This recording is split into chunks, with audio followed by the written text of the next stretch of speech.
کس ہستی کا نام ہے؟ ایسے نہیں، آپ سے جب پوچھا نا کہ اللہ نے آپ کو یہ مقام کیسے عطا فرمایا، آپ فرماتے ہیں درست العلم حتی صرت قطبا، اور میں نے علم حاصل کیا یہاں تک کہ اللہ نے مجھے قطبیت کے مقام پر فائز فرما دیا ہے۔ اللہ کی ولیوں کی شان اللہ نے بڑی بیان فرمائی ہے۔ صرف ایک بات کرنی ہے، اور بھائی ولی بنتا کیسے ہے؟ ولی ہے توجہ جی، ولی بنتا کیسے ہے؟ ولی کیسا ہونا چاہیے؟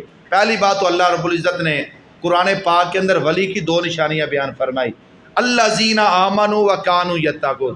اور بھائی بے ایمان اللہ کا ولی ہے، جو بے ایمان اللہ کا ولی نہیں ہو سکتا، اور جو متقی پرہیزگار نہ ہو وہ اللہ کا ولی نہیں ہو سکتا۔ یہ دو نشان، الذین آمنوا وکانوا یتقون۔ اللہ کا ولی وہ ہوتا ہے ایمان والا بھی ہوتا ہے، تقوی اور پرہیزگار بھی ہوتا ہے۔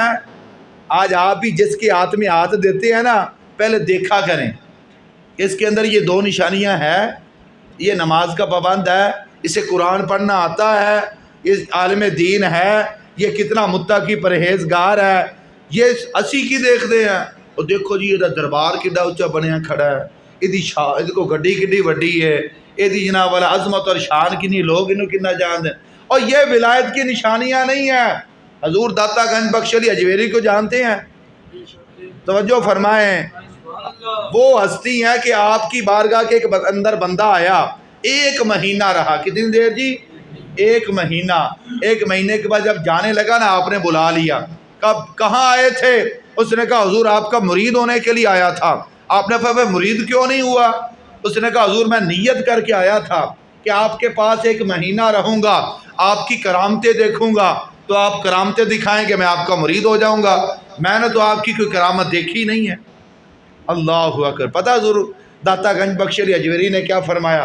آپ نے فرمایا مجھے یہ بتا تو ایک مہینہ رہا ہے، کوئی میرا ایک کام جو آقا علیہ السلام کی سنت کے خلاف ہو، کوئی میرا ایک کام جو آقا علیہ السلام کی توجہ جی، آقا علیہ السلام کی سنت کے خلاف ہو کر حضور یہ تو میں نے نہیں دیکھا، آپ کا اٹھنا بیٹھنا کھانا پینا این آقا علیہ السلام کی سنت کے مطابق ہے۔ اور فرمایا بیلیا پھر یہی تو سب سے بڑی کرامت ہے۔ اس تو بڑی کرامت کیڑی ہے؟ اوے ہوا دے وچ اڑنا یہ کرامت نہیں ہے۔ حضور داتا گنج بخش علی اجمیری نے فرمایا تھا جوگی کو، جب وہ ہوا کے اندر اڑنے لگ گیا، آپ نے فرمایا بیلیا نیچے آ جا، ہوا کے اندر اڑنا یہ کوئی ولایت نہیں ہے۔ اگر ہوا کے اندر اڑنا ولایت ہوتا نا، کوا سب سے بڑا اللہ کا ولی ہوتا۔ فرمایا اگر تو یہ سمجھتا ہے نا ہوا کے اندر تیرنا یہ سب سے بڑی ولایت ہے، یہ تو کام میری جوتیاں بھی کر سکتی ہے۔ اللہ اکبر۔ اور بھائی یہ ولایت نہیں ہے، ولایت کے چیز کا نام ہے بندہ آقا علیہ السلام کے فرامین کے۔ آقا علیہ السلام سے پوچھا کہ یا رسول اللہ اللہ کا ولی کون ہوتا ہے؟ آقا علیہ السلام نے فرمایا اذا رأوہم ذکر اللہ، اللہ کا ولی وہ ہوتا ہے جب آپ اس کو دیکھو نا خدا یاد آ جائے۔ جب آپ اس کو دیکھو نا کیا آ جائے؟ یہ بھنگی چرسی بے نمازی داڑیا منڈے قرآن نہیں پڑھنا آندا ہے، اسی نہ سارے نو اپنے جناب پیر بنائی پھر دیں۔ اور بھائی یہ پیر نہیں ہے، یہ تو الٹا ہمارے اہل سنت کے اوپر دھپا ہے۔ اللہ کے ولی کون ہے؟ اذا رأوہم ذکر اللہ، جب ان کو دیکھا جائے تو کیا آ جائے؟ اللہ یاد آ جائے، دیکھ کر پتا چلے کہ اللہ نے کیسی شان عطا فرمائی ہے۔ یار یہ بندہ کیسا آقا علیہ السلام کے سنتوں کے مطابق زندگی بسر کرتا ہے، نماز کا کتنا پابند ہے، قرآن کتنا اچھا پڑھتا ہے، اس کی شکل و صورت آقا علیہ السلام کے فرامین کے مطابق ہے۔ اور بھائی یہ کرامتیں ہیں، یہ اللہ کے ولی کی نشانیاں ہیں۔ اللہ کا ولی بنتا ہے۔ آقا علیہ السلام نے فرمایا جو بندہ پیر یا جمعرات کو جا کر نا اپنے والدین کی قبروں کی زیارت کرتا ہے، اللہ رب العزت ان کا نام بھی اولیاء اللہ میں شامل فرما دیتا ہے۔ ساڑھے باپ تا ناراض ہیں، ساڑھی امامہ تا ناراض ہیں، ساڑھے بہن بھائی تا ناراض ہیں، ماں دا سی جناب بہنہ دا حق کھا کے بیٹھے ہیں، بھائیاں دا حق اسی کھایا ہوا ہے، حج پر چلے گئے ہیں، لوگوں میں صدقہ و خیرات کر رہے ہیں، پھر کہتے کہ ہم سب سے بڑے حاجی ہیں، ہم سب سے بڑے ولی ہیں۔ اور بھائی تیری کوئی بھی عبادت قابل قبول نہیں ہے اگر تیری ماں ناراض ہے، اگر تیرا باپ ناراض ہے، تیری کوئی عبادت بھی قابل قبول نہیں ہے۔ اگر تو نے اپنے بہن بھائیوں کا حق کھایا ہوا ہے، تو جتنے مرضی حج کرتا رہے، جتنی مرضی سخاوت کرتا رہے، نہ تیرا حج اللہ کی بارگاہ میں قبول ہے، نہ تیرے صدقہ و خیرات اللہ کی بارگاہ میں قبول ہے۔ جا کر پہلے اپنے والدین کو راضی کر، جا کر پہلے اپنے بہن بھائیوں کے حقوق ان کو پورے کر، پھر دیکھنا اللہ تجھے اپنی ولایت میں کس طرح شامل فرماتا ہے۔ ماں تو ناراض ہے اور باپ تو ناراض، صحابی رسول بھی ہوئے، اگر ماں ناراض ہے تو سرکار نے کی فرمایا؟ اور سارے صحابہ سے بارے پتہ اللہ تعالیٰ قرآن کی کہنا ہے کُلًّا وعد اللہ الحسنى، سارے نے اللہ نے جنت کا وعدہ کیتا، سارے صحابی کی ہیں جنتی ہیں، سارے صحابہ کے بارے میں اللہ کا قرآن کہتا ہے رضی اللہ عنہم ورضوا عنہ، لیکن ایک صحابی رسول دی ماں ناراض ہے۔ آقا علیہ السلام کی فرماندے دی مشکاۃ شریف کی حدیث پاک ہے، آقا علیہ السلام نے فرمایا لکڑیاں اکٹھی کرو۔ یا رسول اللہ وہ کیوں؟ فرمایا اماں جان تو نے اپنے بیٹے کو معاف نہ کیا، مرنے کے بعد اس نے جہنم میں جانا ہے، کیوں نہ اس کو دنیا کی آگ میں جلا دیا جائے۔ اور بھائی ماں ہوتی ہے، باپ ہوتا ہے۔ ماں نے جب یہ بات سنی نا فوراً کہا یا رسول اللہ میں نے اپنے بیٹے کو معاف کر دیا ہے۔ امام مالک کا نام سنا؟ امام مالک کا، امام مالک فرماتے ہیں کہ میں حدیث پاک کا درس دیا کرتا تھا، ایک دن میں گھر گیا نا، میری ماں لیٹی ہوئی تھی، اس کے قدموں پر جناب والا مٹی لگی ہوئی تھی، میں نے جا کر اپنی داڑھی کے ساتھ اپنے ماں کے پاؤں کو صاف کیا۔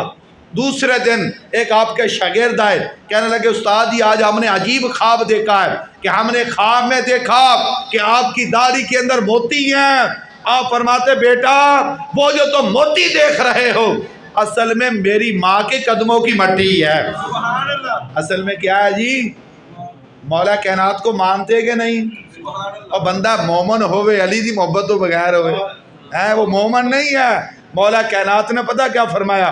آپ فرماتے ہیں دنیا والوں سن لو، دنیا والوں تمہارے والدین تمہارے لیے ولی کامل ہیں۔ جس طرح اللہ ایک ولی کی دعا کو قبول کرتا ہے نا، اسی طرح ماں باپ کی دعا کو اولاد کے حق میں قبول کرتا ہے۔ اس لیے اپنے ماں باپ کا ادب کریں، اپنے ماں باپ کی خدمت کریں، اپنے ماں باپ کو راضی کریں۔ ہمارا المیہ یہ ہے کہ ہم نے اپنے والدین کو تو ناراض کیا ہوا ہے، بہن بھائیوں کو تو ناراض کیا ہوا ہے، ہم جناب والے جتنی مرضی باتیں کرتے رہے۔ دنیا کے اندر کنے بس آخری کنے رسول آئیں جی؟ 313 کنے جی؟ رسولوں کی بات کر رہا ہوں، 313 رسول، 313 رسولوں میں سے 4 اولو العظم رسول، جن میں سیدنا موسیٰ علیہ السلام، سیدنا عیسیٰ علیہ السلام، سیدنا داؤد علیہ السلام جن کو اللہ نے کتابی عطا فرمائی، اور ہمارے پیارے آقا علیہ السلام حضرت سیدنا موسیٰ علیہ السلام کلیم اللہ، کیا ہے جی؟ کلیم اللہ۔ سیدنا موسیٰ علیہ السلام وَلَقَدْ آتَيْنَا مُوسَىٰ 9 آیات بینات، 9 بڑی نشانیاں۔ اللہ کی بارگاہ میں عرض کرتے مولا جنت میں میرا ساتھی کون ہے؟ توجہ، جنت میں میرا فرمایا فَهُنَاكَ رَجُلٌ كَذَّابٌ وَجْهُهُ كَذَا وَكَذَا، موسیٰ جاؤ جنگل کے اندر کسائی ہے وہ تمہارا جنت کا ساتھی ہے۔ حیران ہو کر مولا وہ میرے جنت کا ساتھی کیسے ہو گیا؟ میں تو نبی ہوں، صاحب کتاب ہوں، آپ نے تو مجھے کلیم اللہ کا لقب دیا ہے، اور جنت میں میرا ساتھی وہ بھی ایک کسائی؟ مولا میں اس کو دیکھنا چاہتا ہوں اس کا عمل کیا ہے۔ اور جب موسیٰ علیہ السلام اس کے پاس گئے نا، وہ بندہ گھر جاتا ہے، گھر کھانا تیار کرتا ہے، بوڑھی عورت کو اٹھا کر لاتا ہے، جب بوڑھی عورت کو پیٹ بھر کر کھانا کھلاتا ہے نا فَتَحَرَّكَتِ الْعُجُوزُ عَنْ شَفَتَيْهَا، وہ بوڑھی عورت اپنے ہونٹوں کو حرکت دیتی ہے۔ موسیٰ علیہ السلام دوڑ کر گئے کہ میں دیکھوں اب مائی کیا کہہ رہی ہے۔ اس مائی کی آواز آ رہی ہے مولا جنت کے اندر میرے بیٹے کو موسیٰ کا ساتھی بنانا۔ اللہ، جب موسیٰ علیہ السلام نے اس کی ماں کی یہ دعا سنی نا فوراً کہا اللہ کے بندے تجھے مبارک ہو، میں موسیٰ ہوں اور تو میرا جنت کا ساتھی ہے۔ تیرے ماں کی منہ سے دعا بعد میں نکلی ہے، اللہ کی بارگاہ میں پہلے قبول ہو گئی ہے۔ اس لیے تمہارے ولی کامل تمہارے والدین ہیں، جائیں اپنے والدین کی خدمت کریں. اور مولا حسنین کریمین الحسن والحسین سیدہ، اور مولا حسین نو مان دیو گے نہیں؟ مولا حسن نو مان دیو گے نہیں؟ افضل ہے کل جہاں، ہاتھ کھڑے کر، افضل ہے کل جہاں میں گھرانہ حسین کا. کیوں؟ کیونکہ نبیوں کا تاجدار ہے نانا حسین کا. مولا حسن بھی جنتی نوجوانوں کے سردار، مولا حسین بھی جنتی نوجوانوں کے سردار، لیکن اللہ نے ان کی جنت کہاں رکھی ہے؟ اور بھائی جنتی نوجوانوں کے سردار ہے، اللہ نے ان کی جنت ان کے ماں کے قدموں کے نیچے رکھی ہے. اللہ نے ہماری جنت بھی کہاں رکھی ہے؟ باپ جنت کا دروازہ ہے. باپ کیا ہے جی؟ جنت کا دروازہ ہے. ماں کیا ہے؟ ماں کے قدموں کے نیچے کیا ہے جی؟ جنت ہے. جائیں، اللہ رب العزت کے محبوب علیہ السلام نے فرمایا جو بندہ دنیا سے جاتا ہے اس حال میں کہ اس کے والدین اس پر راضی ہیں، اللہ رب العزت بغیر حساب و کتاب کے اس بندے کو اپنی جنت عطا فرما دیتا ہے. اللہ رب العزت سانو پکے سچے اللہ دے ولیاں نہ محبت کرنے والا بنائے. اگر اللہ دے ولیاں نہ محبت کرنی ہے نا، اج تسی وعدہ کرو، پہلا وعدہ کہ اسی نمازاں دی پابندی کریں گے، کریں گے کہ نہیں؟ دوسرا وعدہ قرآن دی، اور قرآن پڑھنا بھی سیکھنا ہے اسی. قبر چ بعد جاواں گے قرآن پہلے کھڑا ہوئے گا، حشر چ بعد جاواں گے قرآن پہلے کھڑا ہوگا، آپ کا انتظار کرے گا. اور بھائی دنیا کی کامیابی کی ہر تو نے کوشش کر لی، کوئی آخرت کی کامیابی کی بھی کوشش کر لے. قرآن سیکھنا ہے اسی. اللہ دے گھر نو کی کرنا ہے؟ آباد کرنا ہے. اپنے والدین کی کرنی ہے ہم نے جی؟ خدمت کرنی ہے، والدین کو راضی کرنا ہے، بہناں نال سلوک اچھا کرنا ہے، بھائیاں نال کی کرنا ہے؟ سلوک اچھا کرنا ہے. اور سب تو بڑی گل یہ ہے کہ ہم نے اللہ کے رسولوں کے ساتھ بھی محبت کرنی ہے، آقا علیہ السلام کے صحاب کے ساتھ بھی محبت کرنی ہے، آقا علیہ السلام کی آل کے ساتھ بھی محبت کرنی ہے. من مات علی حب آل محمد فہو شہید. جو بندہ دنیا سے جاتا ہے اس کے سینے میں آقا علیہ السلام کی آل کی محبت ہے، اللہ شہادت کا درجہ عطا فرماتا ہے. آقا علیہ السلام کی آل کے ساتھ یہ گھرانہ ہی ایسا ہے. ہم نے ہر گھرانے کے ہر فرد کی بلکہ الحمدللہ ہم سنی ہے، ہمارا تو یہ عقیدہ ہے کہ نبی کا جو غلام ہے. ایک وعدہ اور کرو گے جی؟ وہ وعدہ ہے میرے بھائیو، داڑھی رکھ لو. یقین جانیے یہ داڑھی ایسی ہے دنیا والے بھی حیا کرتے ہیں. کل جب ہم قبر میں جائیں گے نا، اللہ بھی حیا کرے گا، اللہ کے فرشتے بھی حیا کریں گے. یہ مسلم شریف کی حدیث پاک ہے کہ آقا علیہ السلام نے فرمایا جس چہرے پر داڑھی ہے نا، سرکار کی یہ سنت ہے، اللہ بھی اللہ کے فرشتے بھی اس بندے کو عذاب دینے میں حیا محسوس کرتے ہیں. اس سے بڑی اور کامیابی کیا ہے کہ ہم قبر میں جائیں گے اور منکر نکیر آئیں گے، ہمارے چہرے سے کپڑا ہٹائیں گے، سامنے جب داڑھی دیکھیں گے نا کہہ دیں گے چھوڑ دو، یہ تو آقا علیہ السلام کا غلام آ گیا ہے. یہ ایک واحد سنت ہے جو قبر میں بندے کے ساتھ جاتی ہے، اور کوئی سنت نہیں ہے جو قبر میں بندے کے ساتھ جائے. اس لیے بھائیو داڑھی سے پتہ چلتا ہے کہ غلام آ رہا ہے. داڑھی رکھیں، نمازیں پڑھیں، ٹھگ پیرا دے مگر جان دی ضرورت نہیں ہے. اج گھراں دے مسئلے ساڑیاں مائیاں نو جناب والا بس وسے ہی ڈال دیتے ہیں. ہر بندہ مینوں تویز پہن دی، کاروبار نہیں چلتا تینوں تویز پہ گئے، گھر چ کوئی لڑائی ہوگی تویز پہ گئے، کوئی کدھر بکرا چکی جاندہ ہے، کوئی کدھر جناب والا لٹائی جاندہ، اپنی عزت لٹائی جاندہ ہے. ماں بھی جا کے پیر صاحب کو بیٹھی ہے، بہن بھی پیر. قرآن تو ہم پڑھتے نہیں ہیں، جو سب سے بڑی شفا ہے. پڑھے نا گھر میں قرآن، دیکھے پھر قرآن پڑھ کر اپنے سینے پر پھونک مارے، پھر دیکھے کون سی بلا آپ کے پاس آتی ہے. وہ تو ہم نماز تو ہم پڑھتے نہیں ہیں. جیڑا بندہ انہوں وسوسہ دی بیماری ہے، جیڑا بندہ کہنا میرے اتنے جادو ٹونا ہے، لو جی نقصہ لے لو، انہوں کوئی جادو کوئی جناب والا جن وہ دے قریب نہیں آ سکتا. وہ ٹونا کیا ہے؟ وہ پیارے آقا علیہ السلام کا عطا کیا ہوا ہے کہ بندہ 24 گھنٹے باوضو رہے.